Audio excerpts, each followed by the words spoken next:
साथियों नमस्कार, प्रेम से बोलिए जय मां सरस्वती। तो आइए आज प्रैक्टिस सेट नंबर 8 दीपा दीदी का बुक है और अड्डा 24/7 पब्लिकेशन का बुक है। इसमें कुछ आंसर गलत प्रिंट हो गए हैं, उसको मैं सुधार किया हूँ। आइए शुरू करते हैं। पहला प्रश्न है और कहना चाहता हूँ कि इसमें जो है आपको फुल प्रैक्टिस सेट दिया गया है। इसमें जीके जीएस का भी प्रश्न है, मैथ रीजनिंग का भी है, तो इसलिए आप पूरा वीडियो देखिए, आपकी तैयारी अच्छी हो जाएगी। मेरे तरफ से बेस्ट ऑफ लक। देखिए पहला प्रश्न है आपका, पहला प्रश्न देख लीजिए। पहला प्रश्न पूछा गया है राग यमन कौन सी थाट से है। तो थाट को राग का जनक बोलते हैं, तो यह कल्याण थाट से, ठीक है जी, कल्याण थाट से उत्पन्न है राग यमन। और देखिए दूसरा प्रश्न इसमें है रूपक ताल की खाली कितनी मात्रा पर होती है। तो आप जानते हैं रूपक ताल जो होता है 7 मात्रा का ताल है, और इसमें जो होता है हम आपसे बताना चाहते हैं कि इसमें खाली कुछ नहीं होता है। तो खाली कितनी मात्रा पर होता है, तो इसमें खाली नहीं है, उपरोक्त में से कोई नहीं आंसर होगा। इसमें खाली नहीं होता है। ताली ताली 1, 4 और छठी मात्रा पर, मतलब 3 ताली होता है, ठीक है जी। तो 7 मात्रा होता है आप जान गए, और 3 विभाग होता है, ठीक है। देखिए एक ताल में कितने विभाग होते हैं, तो एक ताल में 6 विभाग होते हैं, 12 मात्राएं होती हैं, और ताली इसमें 4 होती है और खाली 2 होता है, ठीक है जी, एक ताल में, याद रखिएगा। अगला सवाल देखिए 4 नंबर सवाल, पंच सवारी ताल में कितनी मात्राएं होती हैं। तो आप जानते हैं 15 मात्राएं होती हैं और 4 विभाग होता है। और बड़ी सवारी ताल पूछा जाए तो उसमें अब 16 मात्राएं 5 विभाग होती हैं, याद रखिएगा। देखिए तो आंसर सी हो गया। ख्याल के साथ कौन सा ताल बजाया नहीं जाता, ठीक है जी। तो आप जानते हैं इसमें ख्याल के साथ जो है कौन ताल नहीं बजाते हैं, तो 4 ताल नहीं बजाते हैं, या ध्रुपद के साथ बजाते हैं, ठीक है जी, या ध्रुपद के साथ बजाते हैं, ठीक है जी। अगला सवाल देख लीजिए। 6 नंबर सवाल कह रहा है झप ताल कितने मात्राओं की होती है। तो झप ताल आप जानते हैं, झप ताल में कितनी मात्राएं होती हैं, तो 10 मात्राएं होती है, ठीक है जी। देखिए 3 4 3 4 4 विभाग वाली ताल कौन सी है। तो आप जानते हैं इसमें झुमरा ताल, ठीक है जी, झुमरा ताल है, और इसमें 14 मात्राएं होती हैं। देखिए 3 4 3 4, तो ये 7 और ये 7, 14 मात्राएं हो जाती हैं झुमरा ताल में, ठीक है। अगला सवाल देख लीजिए। 8 नंबर सवाल देखिए, 8 नंबर सवाल लिख रहा है एक ताल में खाली कौन सी मात्रा पर होती है। तो एक ताल जो होता है, एक ताल में खाली तीसरी और सातवीं मात्रा पे होता है, ठीक है, याद रखिएगा। विष्णु नारायण भातखंडे जी का जन्म दिवस कब है। तो डेट ऑफ बर्थ इनका 10 अगस्त 1860 है, ठीक है जी। अगला सवाल देख लीजिए। अगला सवाल पंडित बालकृष्ण बुआ एचलंजीकर, देखिए इनके मुख्य शिष्य कौन थे। तो विष्णु दिगंबर पलुस्कर, ठीक है जी। अलाउद्दीन खिलजी के दरबार में मशहूर गजल गायक कौन थे। तो अमीर खुसरो, ठीक है। अगला सवाल देख लीजिए। अगला सवाल इसमें लिखा गया है पंडित पलुस्कर, देखिए तो लिखा गया पंडित पलुस्कर जी की पहली मात्रा किस चिन्ह से शुरू होता है। तो हम आपको बताते हैं, जो है पहली मात्रा 1 से शुरू होती है, 1 2 3 ऐसे मात्रा संख्या लिखा जाता है, ठीक है जी। ताली पर भी आपको जो है सम जो होता है, सम शुरू होता है भातखंडे जी के पत्ती में क्रॉस से, और पलुस्कर जी के पत्ती में सम जो होता है मात्रा संख्या से शुरू होता है, ठीक है जी। तो देखिए भातखंडे जी के ताल लिपि में खाली को किससे दर्शाते हैं, तो शून्य से, और पलुस्कर जी में प्लस से दर्शाते हैं, ठीक है जी। और ये भातखंडे जी का सम है, ठीक है जी। तो आंसर क्या हो जाएगा, ए। अगला सवाल देख लीजिए। भूपाली राग की ठाट क्या है। तो भूकालगढ़ आप जानते हैं, तो कल्याण ठाट हो गया, और ग इसका वादी है, और संवादी इसका धैवत है भूपाली का, ठीक है। झुमरा ताल कितने मात्राओं की होती है। तो आप जानते हैं 14 मात्राएं की झुमरा ताल होती है, ऊपर आपने देखा है। भारतीय संगीत में कितनी पद्धतियां हैं। तो आप जानते हैं 2 पद्धति है, उत्तर भारतीय संगीत या जिसको भारतीय संगीत पद्धति कहते हैं, और दक्षिण संगीत पद्धति को कर्नाटक संगीत पद्धति कहते हैं, तो 2 है, ठीक है। गायन के उपयोगी नाद को क्या कहते हैं। तो आहत नाद होता है, जिसको स्वर कहा जाता है, ठीक है जी। अगला सवाल देख लीजिए। सप्तक तार कितने प्रकार के होते हैं। तो सप्तक आप जानते हैं मद्र सप्तक, मध्य सप्तक और तार सप्तक, तो 3 होते हैं, ठीक है जी। शुद्ध स्वर से ऊपर नीचे आने वाले स्वर को क्या कहते हैं। तो कोमल स्वर कहते हैं, कोमल स्वर कहते हैं। और ऊपर जाइएगा तो क्या होगा जी, तीव्र स्वर। तो इसमें सही उत्तर क्या हो जाएगा, 1 से अधिक, ठीक है। तो देखिए अगला सवाल देखिए क्या कह रहा है, स्वरों द्वारा ऊपर जाने की क्रिया को क्या कहते हैं। तो सारे गम ये आरोह होता है, और स्वरों के क्रम में नीचे आने को अवरोह कहते हैं, ठीक है। राग में कम से कम कितने स्वर हो सकते हैं, तो कम से कम 5 होते हैं, उसको आडव कहा जाता है। और 6 वाले को साडव कहते हैं और 7 वाले को संपूर्ण कहते हैं। ठीक है, आप जानते हैं। अगला सवाल देखिए, थाट कितने होते हैं, तो थाट जानते हैं। देखिए दक्षिण भारत में 72 थाट है और आपको उत्तर भारत में 10 थाट, 32 थाट का प्रचलन है, लेकिन उसमें मुख्य 10 थाट है। ठीक है जी। अगला सवाल देख लीजिए, जिन थाटों से राग उत्पन्न होते हैं उन्हें क्या कहते हैं, तो उन रागों को क्या कहते हैं, आश्रय राग कहते हैं। ठीक है जी। तो आश्रय राग 10 है। ठीक है जी। नाद की कितनी विशेषताएं होती है, तो नाद की कितनी विशेषताएं होती हैं आप बताइए, तो नाद की 3 विशेषताएं होती हैं। अगला सवाल देख लीजिए। अगला सवाल इसमें देखिए, अगला सवाल आपसे पूछा गया है, स्वरों की चलन को क्या कहते हैं, तो स्वरों की चलन को क्या कहते हैं, अलंकार। ठीक है जी। देखिए ध्रुपद के कितने भाग होते हैं, तो 4 भाग होते हैं, अस्थाई, अंतरा, संचारी, अभोग। ठीक है जी। अस्थाई, अंतरा, संचारी, संचारी, अभोग। ठीक है, तो याद रखिएगा। अगला सवाल देख लीजिए, ध्रुपद गीत में प्रायः गाया जाता है, क्या गाया जाता है, तो भक्ति गीत गाया जाता है। ठीक है। अगला सवाल देखिए, धमार, धमार गीत कौन से ताल में बजता है, तो धमार गीत जाहिर सी बात है धमार ताल में बजता है। छोटे छोटे तानों के लड़ी को क्या कहते हैं, तो टप्पा कहते हैं। ठीक है जी, टप्पा कहते हैं। चलिए अगला सवाल देख लीजिए, 7 स्वरों वाले राग को क्या कहते हैं, तो संपूर्ण जाति। संपूर्ण जाति क्या कहते हैं, ये 5 5 स्वर वाला है। देखिए सारंगदेव के अनुसार वाद्यों के मुख्यतः कितने वर्ग में विभाजित किया गया है वाद्यों को, तो 4 वर्ग में। ठीक है जी, 4 वर्ग में। आप जानते हैं तत्, औनध, घन और सुशिर। ठीक है। तो अगला सवाल देख लीजिए। अगला सवाल क्या कह रहा है, जिन वाद्यों में चमड़े पर आघात करने से स्वर उत्पन्न होते हैं उसको औनध कहते हैं। ठीक है, औनध कहते हैं। सुशिर हवा से होता है। ठीक है जी, हवा से उत्पन्न होता है। और तत् में जो होता है तार से उत्पन्न होता है ध्वनि। ठीक है।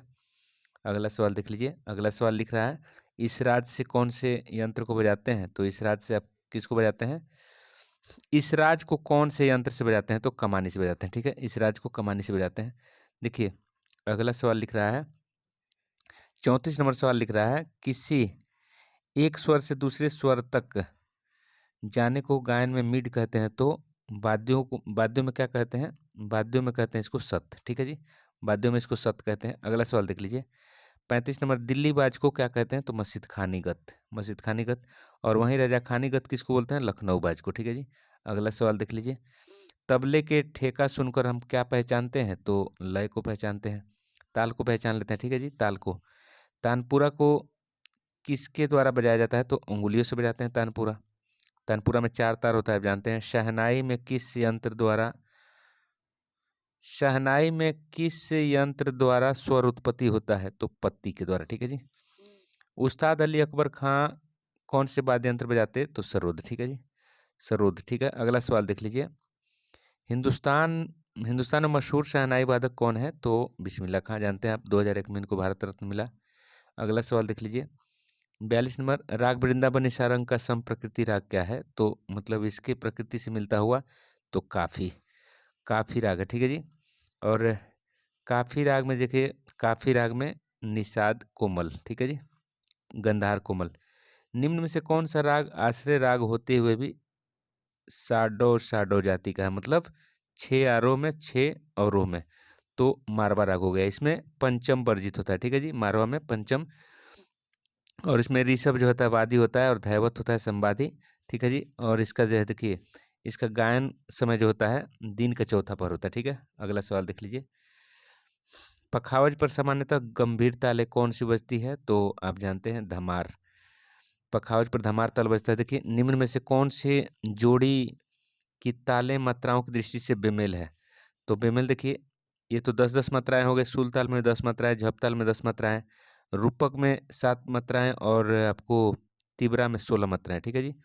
धमार ताल में जो है आपका 14 मात्राएं, दीपचंडी में भी 14 मात्राएं होती है, 14-14।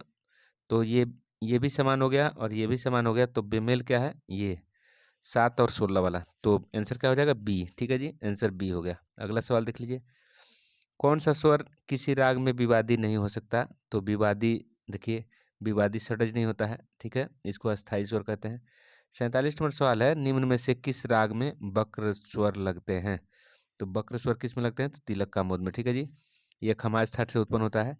निम्न में से कौन सा स्वर किसी भी राग में वादी नहीं हो सकते, वादी नहीं हो सकते, देखिए तो हमेशा शुद्ध स्वर ही वादी संवादी होते हैं। तो ये कोमल निषाद दिखा है तो ये नहीं हो पाएगा, ठीक है जी। तो कोमल स्वर कभी वादी संवादी नहीं होते। भीमपलासी राग में किस स्वर पर न्यास लिया जाता है? देखिए भीमपलासी स्वर में, देखिए हम आपसे बता रहे हैं यहाँ पे भीमपलासी जो है काफी थाट से उत्पन्न है, ठीक है जी। और मध्यम इसका वादी है, संवादी इसका षडज है, ठीक है। और न्यास के स्वर इसमें जो होता है, चूंकि ऋषभ और धैवत इसमें वर्जित होता है, तो न्यास के स्वर आपको जो है देखिए रे तो वर्जित हो जाएगा, तो आपका बचेगा सिर्फ क्या, और ध भी वर्जित है, ठीक है जी। तो आपका क्या होगा जी, गंधार पर आप न्यास ले सकते हैं। तो आंसर क्या हो जाएगा, सी। आंसर सी हो गया, ठीक है। अगला सवाल देख लीजिए, निम्न में से कौन सा एक आलाप का प्रकार नहीं है? तो आलाप का प्रकार जाहिर सी बात है रूपक आलाप है और अलिप्ति गान है, लेकिन ये नहीं है, मेलापक नहीं है, ठीक है जी। तो आंसर बी हो गया। भारतीय संगीत में किस स्वर को अर्धदर्शक कहा जाता है? तो मध्यम को कहते हैं, क्योंकि यह बीचों बीच पड़ता है, आपको बताया गया है। पिछला वीडियो सब देखिए, आपकी तैयारी मजबूत होगी, ठीक है जी। और चैनल को लाइक सब्सक्राइब करिए, मुझे सपोर्ट करिए, ठीक है जी। अगला सवाल है, राग केदार में रंजकता बढ़ाने के लिए किस विवादी स्वर का प्रयोग किया जाता है? तो राग केदार में आप विवादी स्वर कोमल निषाद का प्रयोग करके उसकी रंजकता को बढ़ाते हैं, ठीक है जी। निम्न में से कौन सा स्वर युग्म किसी भी राग के वादी संवादी नहीं हो सकते? देखिए तो आप देखिए सा म हो सकता है और गंधार निषाद भी हो सकता है, लेकिन रे ग नहीं हो सकता। देखिए आपको मैं बताऊं, सा रे ग म प ध और नी। देखिए तो यहाँ से देखिए ये हो गया उत्तरांग, ठीक है जी, उत्तरांग, ये हो गया पूर्वांग। तो आप जानते हैं कि वादी संवादी के नियम में जानते हैं कि एक पूर्वांग से होगा, एक उत्तरांग से होगा, लेकिन यहाँ पे देखिए आपको रे और ग दोनों पूर्वांग से हो गया, इसलिए ये ऑप्शन नहीं हो पाएगा। तो ये कभी भी पूर्वांग वाले स्वर नहीं होंगे वादी संवादी, ठीक है, अलग अलग होंगे। देखिए अगला सवाल देख लीजिए। अगला सवाल देखिए, मैं लिख रहा हूँ, पंडित वेंकट मक्की के अनुसार रागों की कुल कितनी जातियां हैं? तो रागों की कुल 9 जाति, ठीक है जी। और ये चूंकि वेंकट मक्की जी 72 थाटों का जो है गणित के माध्यम से उत्पन्न किए थे, या सिद्ध किए थे कि 72 थाट बन सकते हैं, ठीक है। अगला सवाल देखिए, उत्तर भारतीय संगीत पद्धति में कोमल ऋषभ को नाम से जिस नाम से पुकारते हैं, तो उसी को दक्षिण भारत पद्धति में क्या कहते हैं? तो शुद्ध ऋषभ कहते हैं, ठीक है जी। तो उत्तर भारतीय में कोमल ऋषभ को, दक्षिण भारतीय में शुद्ध ऋषभ कहा जाता है, ठीक है। अगला सवाल देख लीजिए, चतुष चतुष चतुश्चैव षडज मध्यम पंचमा, ठीक है जी।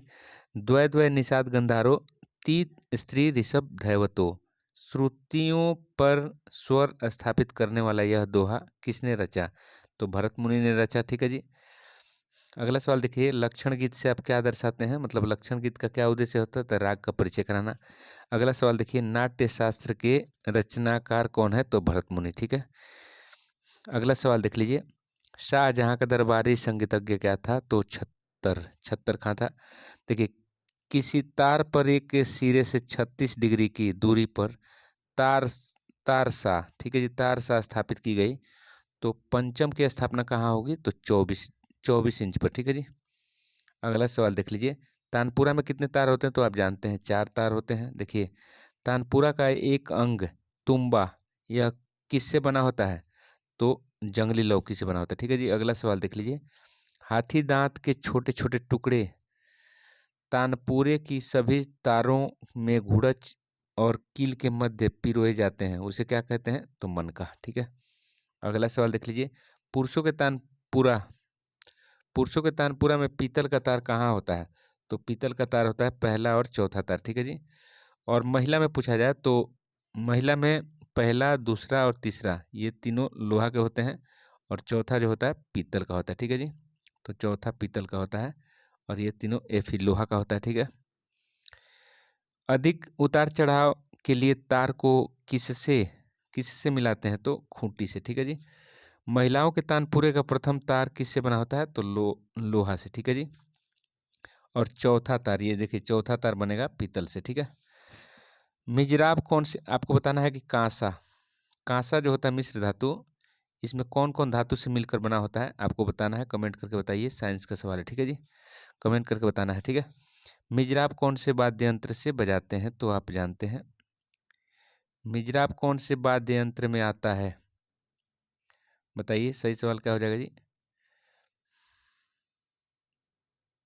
आप कमेंट करके बताइए मिजराब क्या होगा। तो मिजराब से आप क्या बजाते हैं? सितार। ठीक है, मिजराब से क्या बजाते हैं? तो सितार। जो स्वर सितार में बहुत देर तक गूंजता है उसे क्या कहते हैं? तो उसे तरब कहते हैं। ठीक है जी। अगला सवाल देख लीजिए, सितार में कितने तार होते हैं? तो आप जानते हैं 7 तार होते हैं। अगला देखिए, सितार के तार पर मिजराब से प्रहार करने पर जो ध्वनि उत्पन्न होती है उसको क्या कहते हैं? बोल। ठीक है जी। अगला सवाल देख लीजिए, हिंदुस्तान के जाने माने सितार वादक कौन है? तो पंडित रविशंकर हैं। उनकी थी जो है आत्मकथा है माई म्यूजिक माई लाइफ। ठीक है जी। अगला सवाल देख लीजिए, अगला सवाल है आपको, कौन से वाद्य यंत्र को तत् वाद्यों की जननी कहा जाता है? तो बीड़ा को। ठीक है जी। सितार को बजाए जाने वाले यंत्र को क्या कहते हैं? तो मिजराब। ठीक है।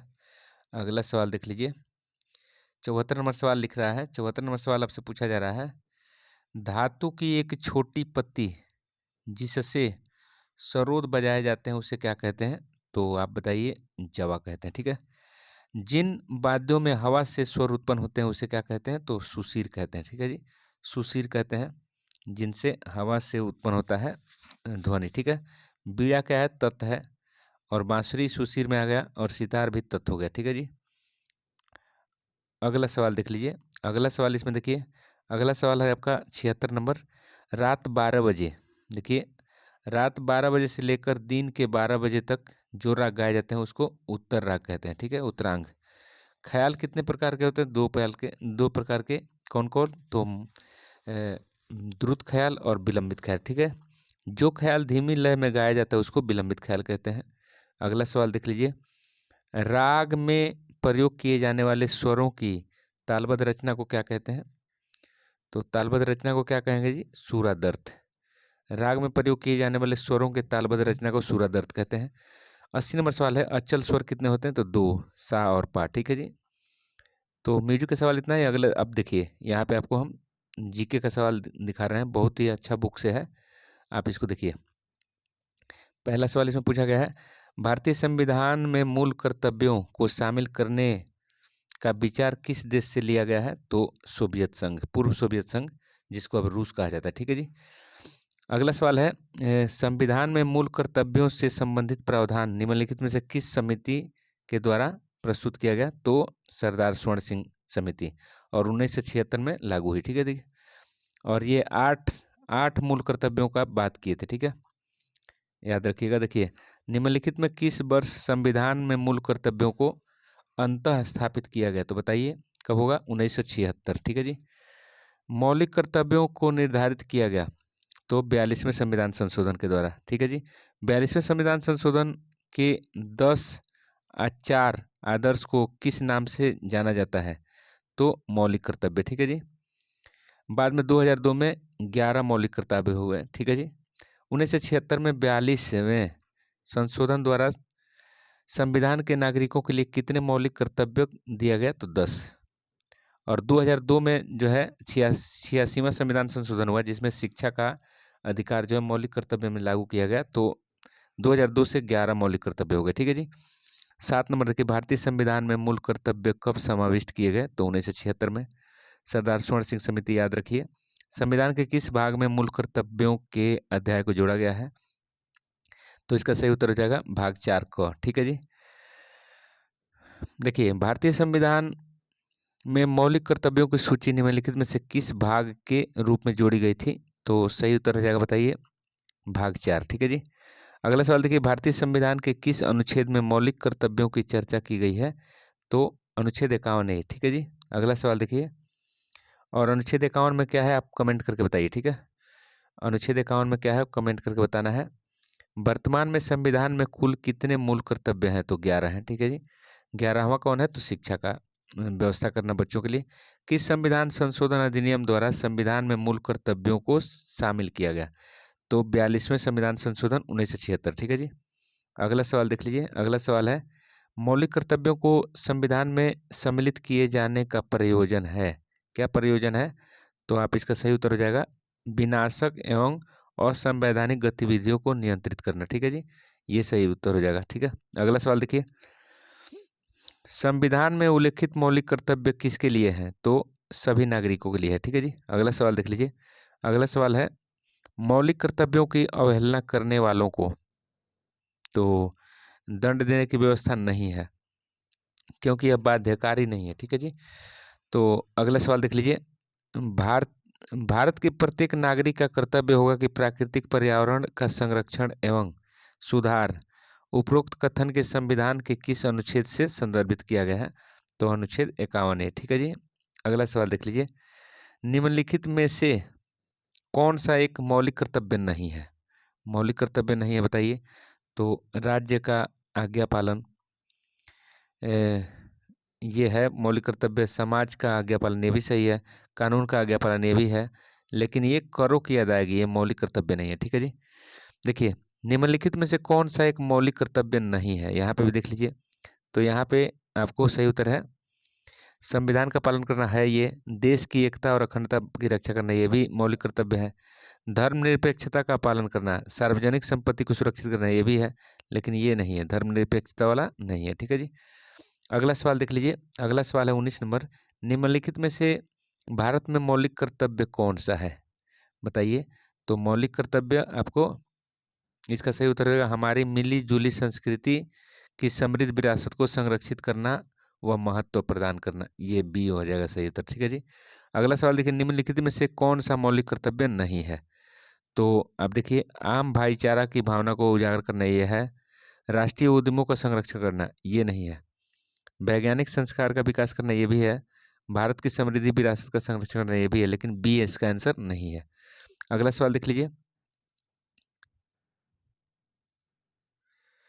अगला सवाल है इसमें, भारतीय संविधान में नागरिकों के मूल कर्तव्य के अंतर्गत सम्मिलित नहीं है, क्या नहीं है? तो आप देखिए यहाँ पे ये सार्वजनिक संपत्ति की रक्षा करना ये शामिल है, हिंसा का परित्याग करना ये भी शामिल है, धर्मनिरपेक्षता को बढ़ावा देना ये शामिल नहीं है, भारत की सार्वभौमिकता एकता और अखंडता को बनाए रखना ये है। ठीक है जी, तो आंसर सी हो जाएगा, नहीं पूछा है तो। ठीक है, संविधान में मौलिक कर्तव्य किस संशोधन द्वारा जोड़े गए? तो 42वें संविधान संशोधन। ठीक है जी, अगला सवाल इसमें देख लीजिए। अगला सवाल है इसमें, भारतीय संविधान के किस अनुच्छेद में भारतीय नागरिकों के मूल कर्तव्य को शामिल किया गया है? तो आप जानिए अनुच्छेद 51 को। ठीक है जी, देखिए अगला सवाल है, निम्नलिखित में कौन सा कर्तव्य भारतीय नागरिकों के कर्तव्यों में शामिल नहीं है? तो आप देखिए यहाँ पे सही उत्तर हो जाएगा देश की सुरक्षा करना और आवश्यक होने पर देश की सेवा के लिए प्रस्तुत होना, ये सही है, राष्ट्रीय पर्यावरण की सुरक्षा और इसमें सुधार करना ये भी है, देखिए सार्वजनिक संपत्ति की सुरक्षा और हिंसा का परित्याग ये भी है, सत्तारूढ़ राजनीतिक दल का समर्थन करना ये नहीं है। ठीक है जी, अब अगला देखिए, अगला जीके जी से सवाल देखिए, पंचशील समझौता किन देशों के बीच में हुआ है? तो भारत चीन जानते हैं आप। देवघर ट्रॉफी किस खेल से जुड़ी है? तो क्रिकेट से। देखिए दिलवाड़ा का जैन टेम्पल आपको राजस्थान में मिलेगा। देखिए शांति निकेतन निम्न में से किस व्यक्ति से संबंधित है? तो रविंद्रनाथ ठाकुर जी से, जिनको गुरु कहा जाता है, गुरु जी कहा जाता है। देखिए ब्राजील किस पदार्थ का सबसे बड़ा निर्यातक है? तो कॉफ़ी। और यहाँ के कॉफ़ी के बंदरगाह को फेजेंडा कहा जाता है, फेजेंडा। उबेर कप किस खेल से संबंधित है? तो विश्व महिला बैडमिंटन। और वहीं पुरुष का पूछेगा तो थॉमस, विश्व पुरुष बैडमिंटन को थॉमस कप कहते हैं। ठीक है जी, अगला सवाल देखिए, सर्जिकल स्ट्राइक 2016 के समय भारतीय सेना के जनरल कौन थे? तो जनरल दलबीर सिंह सुहाग। ठीक है, अगला सवाल देख लीजिए, बांग्लादेश की राष्ट्रीय मुद्रा का नाम क्या है? तो टक्का। देखिए अगला सवाल, संयुक्त राष्ट्र संघ की स्थापना 1945 में 24 अक्टूबर को हुआ। IAEC ये होता है इंडियन एटॉमिक ऊर्जा कमीशन, एनर्जी कमीशन। ठीक है जी, तो ये बी हो जाएगा, सही है। देखिए वायसराय भारत में किसका प्रतिनिधित्व करता था? तो ब्रिटिश सिंहासन का। ठीक है, आंसर क्या हो जाएगा? सी। भारत के प्रथम उपराष्ट्रपति कौन थे? तो आप जानते हैं डॉक्टर राधाकृष्णन। ठीक है, सर्वपल्ली राधाकृष्णन। चीन ने भारत पर आक्रमण कब किया था? तो 1962 में। ठीक है जी, अगला सवाल देख लीजिए, भाषाई आधार पर गठित होने वाला भारत का प्रथम राज्य कौन है? तो आंध्र प्रदेश। देखिए भारतीय संविधान की प्रस्तावना में समाजवादी धर्मनिरपेक्ष शब्द जो है कब जोड़ा गया? तो 42वां संविधान संशोधन 1976, सरदार स्वर्ण सिंह समिति। देखिए अगला सवाल देख लीजिए, अगला सवाल देख लीजिए, विज्ञान से है। सवाल पूछा जा रहा है कि किसी द्रव के क्वथनांक को कैसे बढ़ाया जाएगा, तो दाब बढ़ाकर। ठीक है जी। विशिष्ट प्रतिरोध का मात्रक क्या होता है, ओम मीटर होता है। ठीक है जी। निम्न में से कौन सी वस्तु चुंबकीय है, तो लोहा है। विद्युत किससे उत्पन्न होता है, तो आप जानते हैं डायनेमो से विद्युत उत्पन्न होता है। ठीक है जी, डायनेमो से। और मोटर क्या होता है, यांत्रिक ऊर्जा को विद्युत ऊर्जा में बदलता है। सॉरी, मोटर जो होता है विद्युत ऊर्जा को यांत्रिक ऊर्जा में बदलता है, डायनेमो जो होता है यांत्रिक ऊर्जा को विद्युत ऊर्जा में बदलता है। ट्रांजिस्टर जो है इलेक्ट्रिक ऊर्जा को ध्वनि ऊर्जा में। देखिए सोनार नामक यंत्र किस काम में आता है, तो पनडुब्बी के स्थान का पता लगाने में। ठीक है। शक्ति का मात्रक क्या है, तो जूल प्रति सेकंड एवं वाट। ठीक है जी। छड़ चुंबक के मध्य में चुंबक कितना होता है, तो 0। अगला सवाल देख लीजिए, अगला सवाल है जी का मान अधिकतम कहाँ होगा, तो पोल पे होगा, ध्रुवों पर। ठीक है जी, ध्रुवों पर। अगला सवाल देखिए, निम्न में से कौन सा आवेश रहित है, तो किस पर आवेश नहीं होता है, इस पर न्यूट्रॉन पर 0 आवेश होता है, प्रोटॉन पर आपका +1 होता है और इलेक्ट्रॉन पर -1। तो इलेक्ट्रॉन का खोज जे थॉम्सन और प्रोटॉन का गोल्डस्टीन और न्यूट्रॉन का चैडविक। ठीक है जी। मानव रक्त प्लाज्मा में प्रायः पानी की प्रतिशत कितना होती है, तो 91 से 92%। ठीक है। रिक्टर स्केल से क्या मापते हैं, तो भूकंप की तीव्रता। अगला सवाल देख लीजिए, 27 नंबर है, ध्वनि तरंगों को विद्युत तरंग में परिवर्तित करने का काम कौन करता है, तो आपको माइक्रोफोन। ठीक है। अगला सवाल देख लीजिए, अगला सवाल आपसे पूछा जा रहा है, ताप बढ़ने से ध्वनि का वेग क्या होगा, ताप बढ़ने से ध्वनि का वेग बढ़ता है। ठीक है। अगला सवाल देख लीजिए, इसको छोटा कर दीजिए थोड़ा सा।